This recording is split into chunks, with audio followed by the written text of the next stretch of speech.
I never imagined that winning $2.8 million in the state lottery would become the worst thing that ever happened to me, but that's exactly what it felt like when my own sister Jessica tried to steal everything from under my nose. The moment I saw those matching numbers on my ticket, I felt like the luckiest person alive, but I made one crucial mistake that would haunt me for months. I decided to share the news with Jessica first, thinking she'd be genuinely happy for me. After all, we'd always been close growing up, and I trusted her completely with my deepest secrets. Little did I know that my sister had been struggling financially for years, drowning in credit card debt and desperately looking for a way out of her financial nightmare. Within just 2 weeks of telling Jessica about my windfall, I started noticing strange behavior from my family and friends that made my stomach turn with worry and confusion. My parents suddenly began treating me like I was fragile, speaking in hushed tones and asking if I was feeling okay or if I needed to talk to someone professional about handling such a major life change. My closest friends started avoiding me altogether, and when I confronted them, they mentioned that Jessica had called them expressing serious concerns about my mental state and erratic behavior. According to Jessica's carefully crafted narrative, I was supposedly having severe anxiety attacks, making irrational financial decisions, and showing signs of a complete psychological breakdown that required immediate intervention from mental health professionals. The situation escalated dramatically when Jessica arranged for what she claimed was a routine wellness check that turned out to be a coordinated ambush designed to declare me mentally incompetent. She had somehow convinced my parents to hire a private psychiatrist who arrived at my house unannounced, claiming he needed to evaluate my ability to handle large sums of money responsibly. During this bizarre encounter, the doctor asked me strange, leading questions about my spending habits, sleep patterns, and decision-making abilities, all while Jessica sat nearby taking detailed notes and nodding gravely. The entire experience felt surreal and violating, like I was being gaslit by the people who were supposed to love and protect me the most. That's when I realized something sinister was happening, and I needed to start protecting myself immediately. I decided to play along with Jessica's elaborate scheme while secretly documenting every single interaction and conversation we had about my supposed mental health crisis.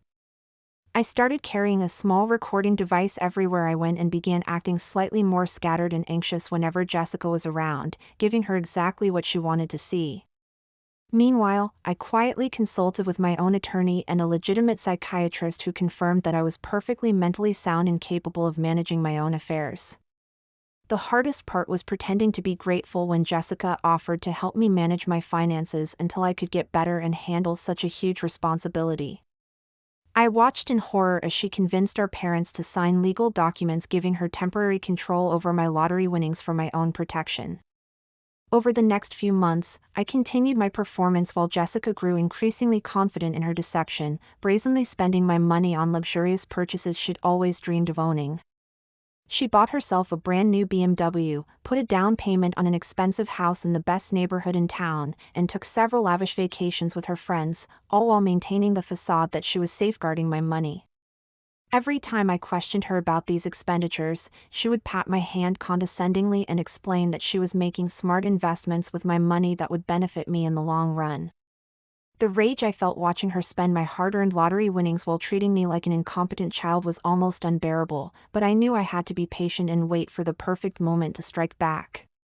The perfect opportunity finally presented itself during our annual family Thanksgiving dinner, when Jessica had clearly been drinking too much wine and felt overconfident about her successful manipulation of everyone around the table.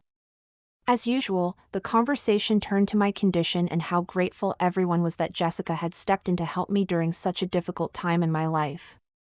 I could see the smug satisfaction on Jessica's face as our relatives praised her selfless dedication to helping her troubled sister manage such an overwhelming financial burden. That's when I decided to push her buttons just a little bit, casually mentioning how confused I was about some of the financial decisions that had been made on my behalf, particularly the expensive house and car purchases that seemed unnecessary.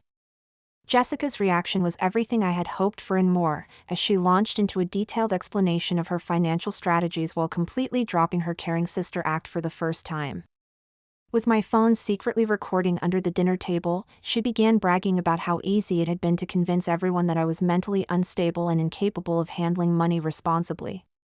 She actually laughed as she described paying the fake psychiatrist to write a fraudulent evaluation and admitted that she had already spent over $300,000 of my winnings on herself with no intention of ever paying it back.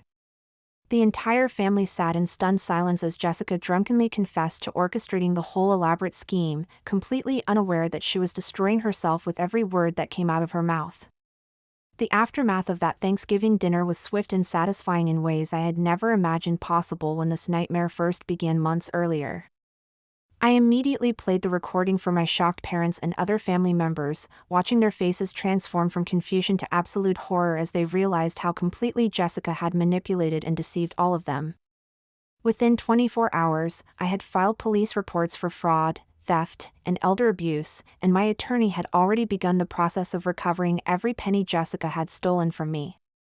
The fake psychiatrist lost his license permanently, and Jessica found herself facing serious federal charges that could result in years in prison, not to mention the complete destruction of her reputation and relationships with everyone who had once trusted and respected her. The legal proceedings moved remarkably quickly once the authorities heard the recording and saw the mountain of evidence I had carefully collected over those agonizing months of pretending to be mentally ill. Jessica was forced to sell the house and car she had purchased with my money, and every vacation she had taken was meticulously documented and added to the restitution amount she would have to pay back with interest.